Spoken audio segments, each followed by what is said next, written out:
A little while back, we ran a one-day workshop in London for business owners and marketing managers, where a bunch of ninjas from Exposure Ninja came in to talk about each of the areas that they worked in and some of the latest developments in those spaces. Really, the goal of the day was to prepare attendees for the next year and help them get to a position where they're really going to dominate their digital marketing. We decided to put the recordings of these workshops online on YouTube, so enjoy.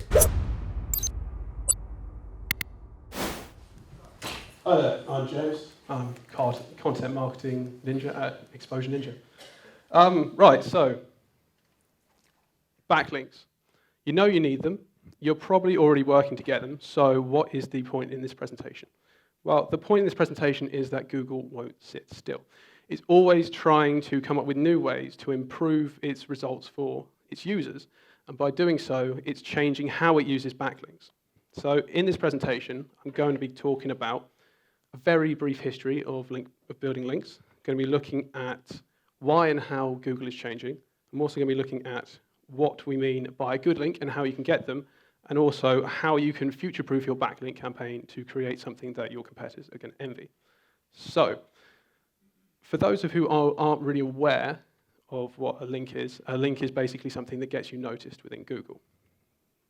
So consider this idea that your website is like a building and then a link is like a road. So if you've got this one rural road coming to your property, you're not going to get a lot of traffic. But if you've got lots of main roads converging on your property, you're going to see a lot more traffic.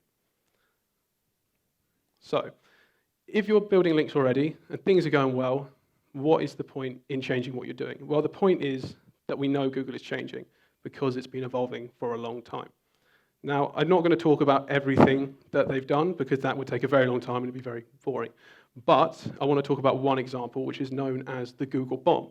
So back in the early 2000s, when Google was young and naive and it didn't really regulate links very well, it kind of looked at links as all the same sort of thing. So if you were getting links from spammy websites, it was basically the same as getting them from much better websites. And so what became easy to do was it was easy for people to manipulate the search results to get things to happen that they wanted. And we know it was easy to manipulate the search results because people messed with it. So this is an example of a Google bomb. What happened was people pointed thousands of links at the search term miserable failure and managed to get the President of the United States official government website to rank for the term. Now, obviously, this is quite funny, but it wasn't great for Google because businesses were also taking advantage of this as well. They were starting to use commercial terms. They were starting to use spammy links to get themselves to rank when they really shouldn't be ranking.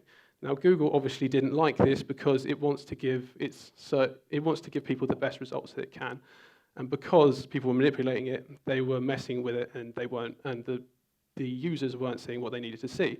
So, customers, they were worried that people were going to go elsewhere. Basically, they were worried they were going to go to Ask Jeeves.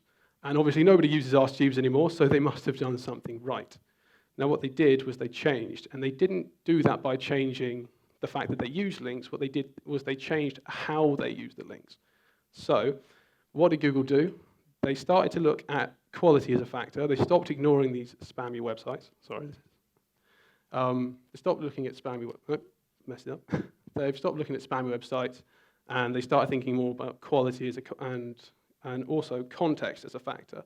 So if you think about getting a link from a gaming blog towards a plumbing magazine or a plumbing website, it's not really contextual, it's not really relevant, and they were using this to influence it at the time, but they were starting to think, well, this isn't a good idea.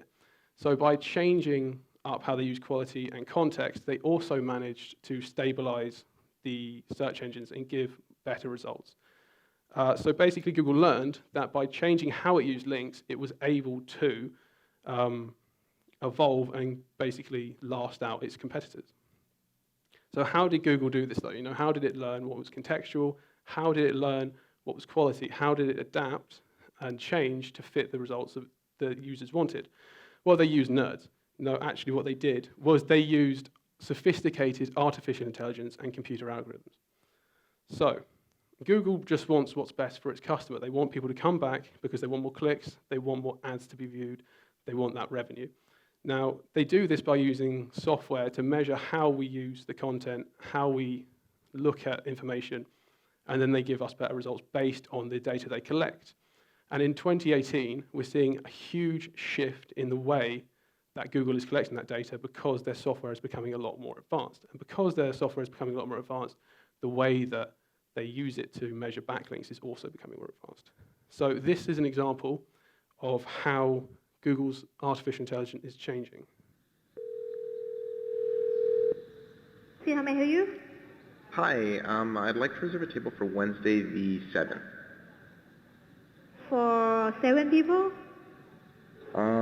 It's for 4 people. 4 people when? Today? Next Tonight? Wednesday at 6 p.m. Oh, actually we reserve for like after like 5 people. For 4 people you can come. How long is the wait usually to be seated? For when, tomorrow or weekday or? For next Wednesday, the 7th. Oh no, it's not too busy. You can come for 4 people, okay? Oh, I gotcha. Thanks. Yep. Bye bye. Right. So that is where Google is basically at with its algorithms right now, in that its intelligence is becoming pretty incredible. The artificial intelligence behind the software they're using is pretty scary in a way. They're having conversations with people, they're being able to talk and create human responses through the software that they build, the artificial intelligence they have. Now, obviously, this is terrifying. But before the Google robots rise up and take over the world, how can we use that artificial intelligence that they're building now to future-proof our link campaigns and look at how they're changing links? So what does AI mean for Google ranking? Well, it means that things are going to become a lot more human-like. So at the moment, when you're thinking about search ranking factors and stuff like that, you're looking at a lot of statistics and data and then number crunching and all that sort of thing. But as the artificial intelligence behind it grows, we're going to start looking at things that Google is going to be becoming a lot more perceptive of links and how they're used. It's going to start looking at things like influence and how the link can be used in different ways. So, how can we use this information to future-proof your backlink campaign? I want to start with Nofollow Links, because at the moment there's a huge emphasis on Nofollow Links. A Nofollow Link is something that doesn't give your website authority. When you get a Nofollow Link, it's not passing link power, it's not passing the authority that you want to build up your rankings.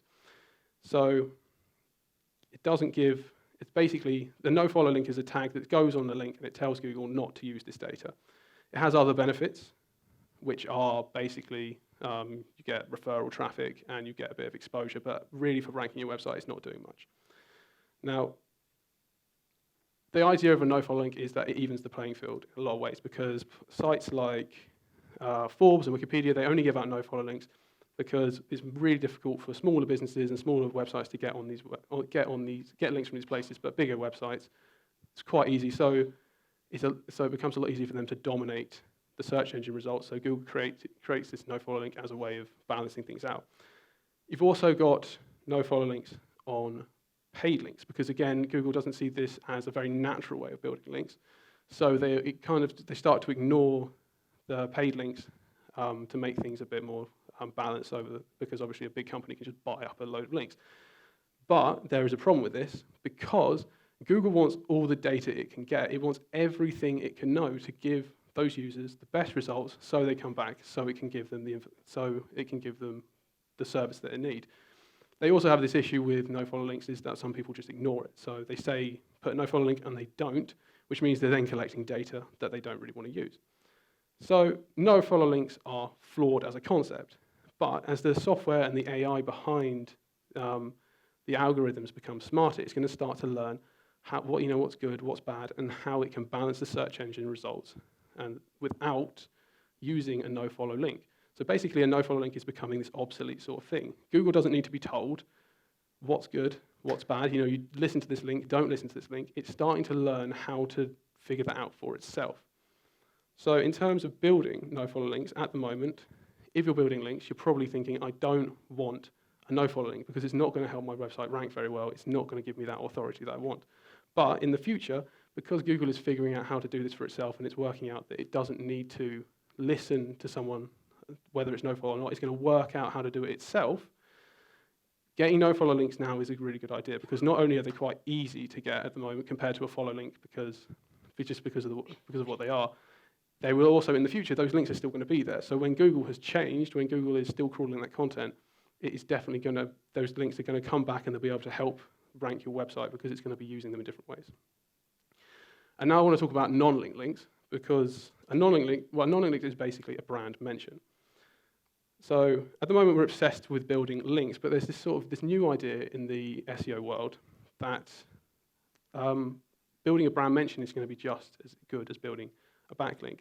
So this concept is getting a lot of coverage on all these major SEO websites, all these major publications, but the biggest indication that it's going to be a thing comes from Gary Illis, who works at Google, and he said, basically, if you publish high-quality content that is highly cited on the internet, and I'm not just talking about links, but also mentions in social networks and people talking about your branding, then you're doing great. So what exactly does this mean? Well, it means in the past that if you've got a brand mention on a website, it's basically worthless. There's no link coming back from it. Google's not crawling that data. Google's not using that information to rank your website.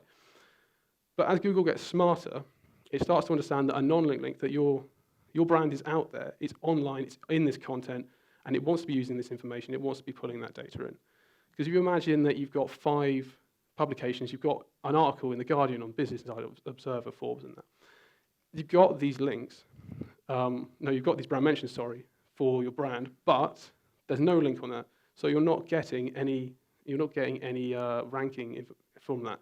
But that's a problem for Google, because you are actually on these huge platforms, you're gaining a lot of exposure, you're gaining a lot of influence. So it wants to use that information to feed into its search engine results. It wants to use that information to give better results to the user. So Google can't rely on these places to give them the authority, give them the information they want, so they're starting to do it themselves. They're using their newfound intelligence, their newfound software to figure out, to crawl the content, to look for brand mentions, and use that to rank websites as well. So, just like with the Nofollow link, at the moment, if there's no link, you're not going to want to put an effort in to getting this content online. If they say you can give us something, we'll put you online, but we're not going to give you a link. Well, it's not going to help your website grow. It's not going to give you that authority boost. So why bother doing it? But just like with Nofollow links, you don't need, as Google grows, as Google evolves, it doesn't need that link to give you the authority. It's going to be able to do it through other practices. So if you get the opportunity to get a brand mention on a website, on a big publication, or something that's important, then you should be taking that opportunity, because in the future, again, it's going to probably have just as much power as a link, so it's worth getting now. And we also want to be looking at getting even more quality content out there. So quality is essential for Google. It's all it really cares about. If a link is an endorsement, then it wants the best endorsements it can get to rank you. So at the moment, Google isn't perfect. So at the moment, you'll be getting a balance of links. You'll be getting good links, but you also need a good quantity of links in order to rank well against your competitors. But we're now starting to see this sort of shift towards a higher amount of links, instead of just getting links across the board. So lower number of high quality links are performing better than just getting quantity of links. So here's an example, very nice graph, I know, I put that together. We've got website A, website B and website C. Website A has the highest trust flow, which is a ranking metric that Google uses to support getting people higher in the search engine results. Now they've got a lower amount of links than all their competitors. They've got 300 compared to 1,419, but it's because when you look into the backlink profile, the links that they do have are a lot higher quality than the links that their competitors have, which means that they're performing better as a result. So what this basically means is you need to be investing in the quality of the links that you get over getting quantity. So big authority and high-value websites are becoming much more valuable to your backlink campaigns. Small websites still have their uses, and it's still good to get them and have a variety of links, but the higher quality of links you can get, the better. So what do we mean by a high-value link? So at the moment, I've mentioned things like the Observer and the Guardian and stuff because it's relevant to basically everyone in this room. It's something that you can appreciate is a high-quality link to get, but there are other ways of getting high-quality links as well. So you can get industry-specific websites. So a website in your space. So if you work in the marketing industry, a marketing website, if you're working in the automotive industry, automotive places like Auto Express or stuff like that, these are high quality websites in your niche that have a benefit to you specifically. They're not going to be beneficial to get a link if you work in a different industry, but because it's in your niche, if you're getting links from websites in this niche, then Google's going to recognize that you're an expert in that space, and it's going to rank you better because you're gaining authority in that industry. You can also get links from academic websites and government websites. So these are places, universities, colleges, official governing bodies, stuff like that. Now, these are really, really great to get links from because they're valuable to the community, they are highly authoritative, they're not commercial entities, so Google appreciates them a lot more. And that means the links you get from them are weighted a lot higher. Now, getting links from these places is quite difficult because of the benefits they have.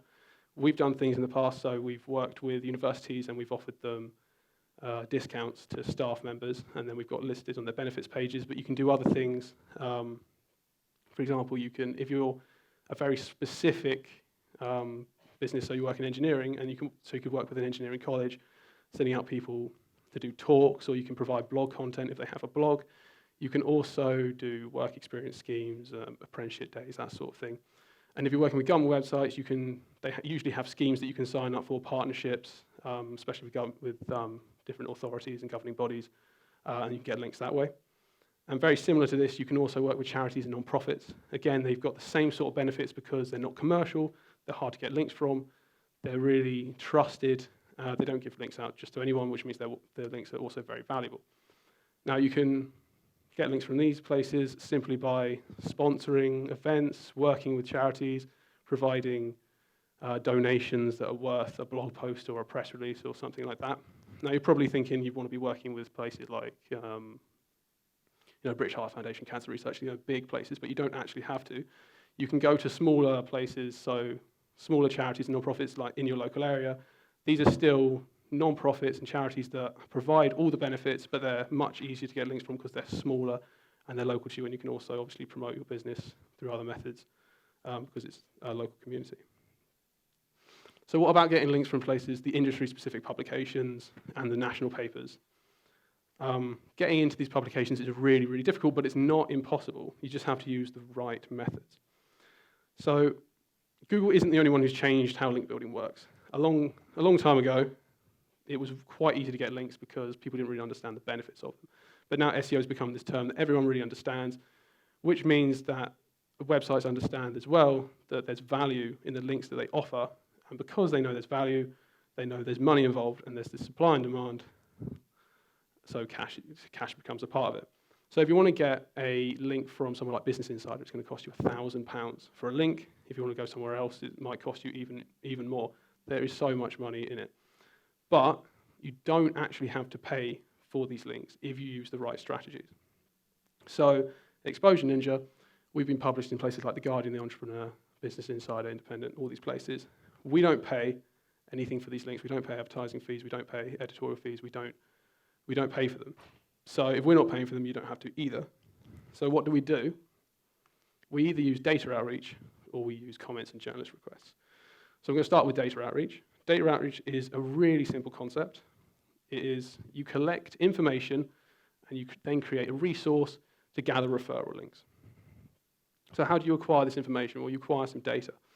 The first thing you can do is you can use surveys. So you can find your customer, you can use your customer pools, ask them questions, create data out of that. If you don't have a big enough customer pool to do that, you can use places like Google Survey or you can use YouGov to create the data.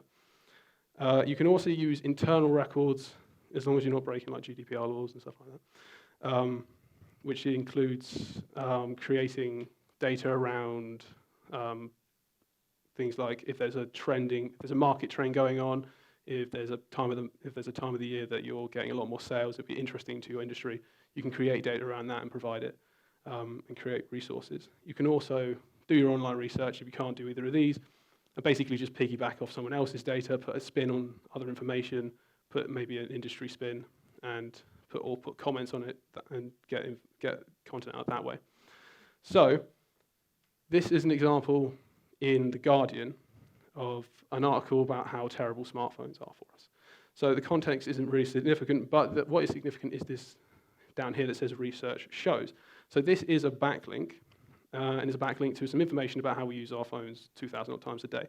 So the backlink isn't going to some university or some big research facility or anything like that. It's going to this website called Dscout. What they've done is they've surveyed their customers about how they use their phones. They've created a blog post which has all the information on it, and then they've distributed it to websites. Now, The Guardian have picked up on this information to back up the content that they're producing, and they've given them a backlink as a result. And this is something we've done at Exposure Ninja as well. Here's an example of when we did exactly the same thing. We produced some data. We then put it in the form of a blog post.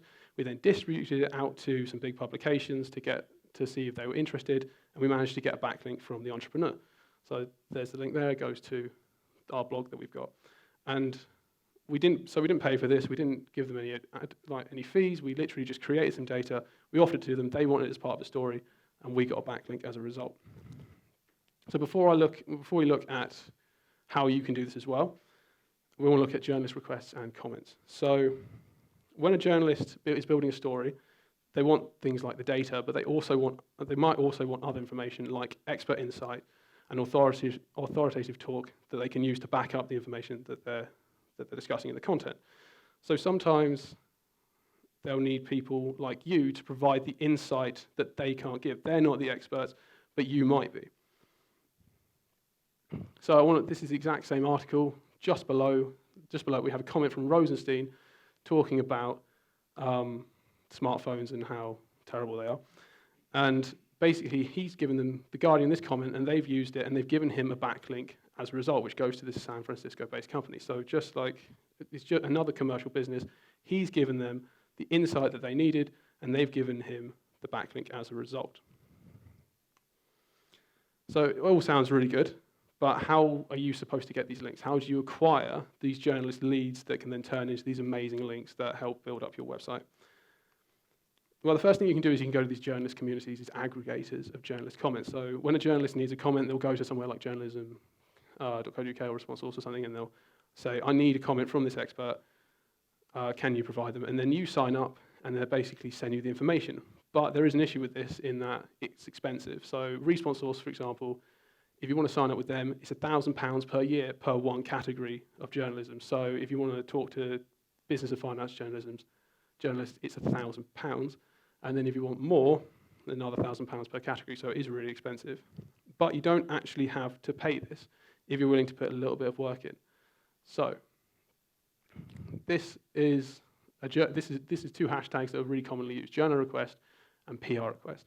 When a journalist wants a story, they'll go to social media and they'll say, we need this comment, can you help us? And they'll put it in with journal request, or they'll put it with PR request. Now, all you have to do is sift through these piles of requests until you can find something that's relevant to you, and then you get a good opportunity. So this is an example that our head ninja, Tim, has done. He looked for journalist requests. They were asking for a comment. He provided that comment. And the next day, he's got an article published with his name and a link back to Exposure Ninja in Forbes. So it really is that simple. All you have to do is find what is relevant to you, provide them with a comment, and there you go. So why does this work, and why can't you be using other methods to get links? Well, big publications don't want your content. They pay people to do this. They also don't want to provide you with promotion because, again, they have advertising platforms that they have to do that. So they want the revenue from that. But they do want other things. So what they want is they want rich and insightful content that they can then use to sell to their audience and get more people reading their information. So they want your data, they want your comments, they want your knowledge. That is what they're after.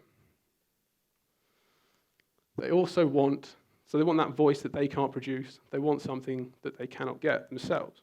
And they also want an easy ride. They don't want to be going and spending hours researching online, trying to build up a base of information when they can literally just come to you and you can tell them what they need, and that's how they'll get their information. So there's no fees involved here because they're not actually promoting you. What they're doing is a trade of information for accreditation. You give them what they need, they give you what you want. So how can you replicate the success of others? Well, the first thing you've got to do is you've got to be relevant. There's no point in putting out some information, a comment, some data that isn't really going to interest anyone. You've got to be thinking about how you can sell that comment, that data to them, how consider them like a customer, what is the best way of getting that data out to them that they want. So here's an example of something we did before. This is during that time that there was all this talk about how loot boxes and gaming could be considered a gambling product. So what we did was we created a survey asking what people thought about it. And because it was so relevant, because it was so current, it was picked up by a few places and cited, including this article in The Guardian. Now, you also want to be reasonable with your expectations because this stuff can take quite a while sometimes. You need to really hit on something good for people to actually want to take on your information. So if you need to consider the idea of the 80-20% rule where 80% of your success is going to come from 20% of your efforts. So this really applies to data outreach and comments. So you really, if things aren't hitting to begin with, if you're not getting the results you want, you have to keep going with it because, yeah, sometimes it's not going to go that well, but eventually you will pick up something. When you do pick up on something, the results can be really, really good. And you also want to be striking. So there's a lot of data out there. There's a lot of people trying to get their comments, their information out. There's a lot of people trying to build links. So you need to be doing something that is worthwhile. You need to be getting journalists excited about the information you're putting out. So something like avocados are not vegan, it's really striking, it's really interesting. Now journalists are going to pay attention to that if you've got information on it. But, you know, avocados are healthy, no one's really going to care about that sort of information, and you're not going to get picked up. And you can also try and become an authority in your niche. So getting on journalists' contact lists, getting out there, getting your name in a lot of spaces can be really beneficial because then people come to you. If you create data sets regularly, for example, then every year people are going to come back. And a great example of this is Air Inc. Every year they create this brilliant survey about globalization of the workforce. And it's not glamorous, it's not that interesting, but because they do it every year, they're highly cited because people come back, they know they're going to get this information, they know they're going to be able to build up, they know they're going to be able to cite this in their articles, so they come back to Air Inc. every year. So some important things to take away from this presentation is that, first things first, is stagnation will kill your goals. So if you're working backlinks right now and things are going well, you really need to get into the mindset of things are going to change as Google changes, because if you're thinking, well, it ain't broke, don't fix it, well, Google is going to break it. So you really need to be thinking about how things are changing. You also really need to think about your end user. So Google's ultimate goal is to please the end user. That's all it really cares about doing, which means that it should be your goal as well.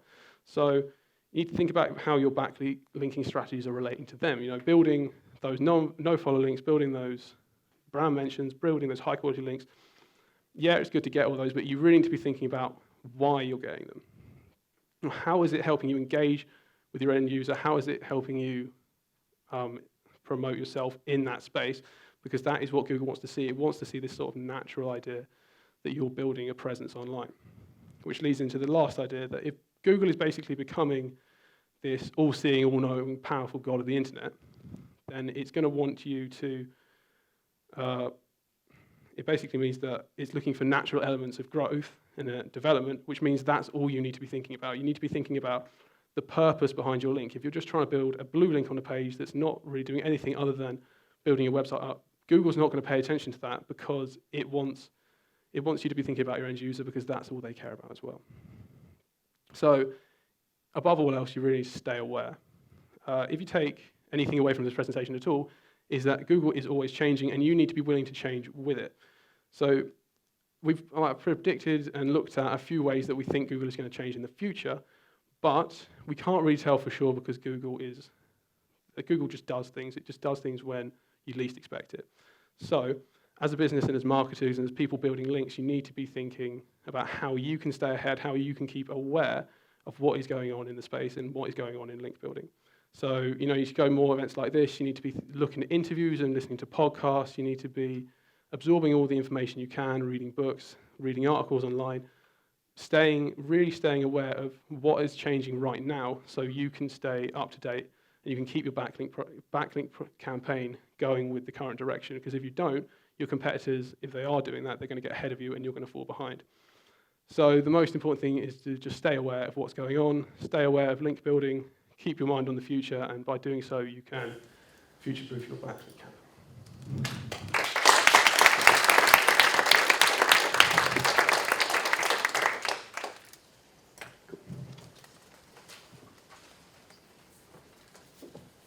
Any questions? Hi there. Is this Right. working? You mentioned surveys, putting together surveys. Yes.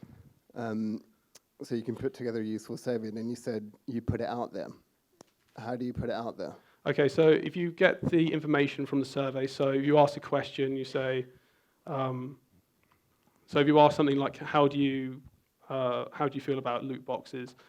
People, and you say, do you feel they're gambling or do you not? So then after you've got the information, you would then create some content for your website. So you could create a blog post or you could create a landing page. And once you've got that content, then you would use press releases and you would email publications with that information and say, we've got these details. Is that something that's of interest to you? But the interesting thing about that loot boxes example is we didn't reach out to The Guardian to pick that up because we'd written about something that was trending, right? Their journalist was writing about loot boxes. They always need a source to back up any statement that they're making. So just the fact that we had an indexable survey about loot boxes being gambling and what people thought meant it just gets picked up naturally anyway. Yeah, I should know this, but I'm not completely clear what a non-follow link is. Could you give an example of that? Okay, so a no-follow link is, you have two kinds of links. You have a follow link, which is a normal link. It's just someone's linked out to you. And a no-follow link is somebody has specifically put some code in front of the link, and by doing so, Google no longer listens to the information that's coming from that link. So basically, it ignores that link in terms of ranking. Or it says it does. Well, can you ever trust them? How can you tell if there are no follow links or not? Okay, so all you have to do is you usually have to use Chrome, I think, but if you right-click, you have to use Chrome. Google Chrome, I think it's just Chrome. Is there anything else you can use? You can use any browser. If you just right-click. You definitely can't use Safari. If you right-click, you can look at page source, and then if you use Control F to find the link, it will. If you look for the hyperlink in there, there will be code in front of the link that says no follow, and that's how you tell it's a no follow. If there's no code there, then it's a normal link. Sorry, why did they put that code there? Just because they don't want people? Yeah. No, they don't want to Google doesn't want to use the information from the link to rank you. So. Alrighty. Any other questions? No. All right, cool. Thank you, James. Thank you.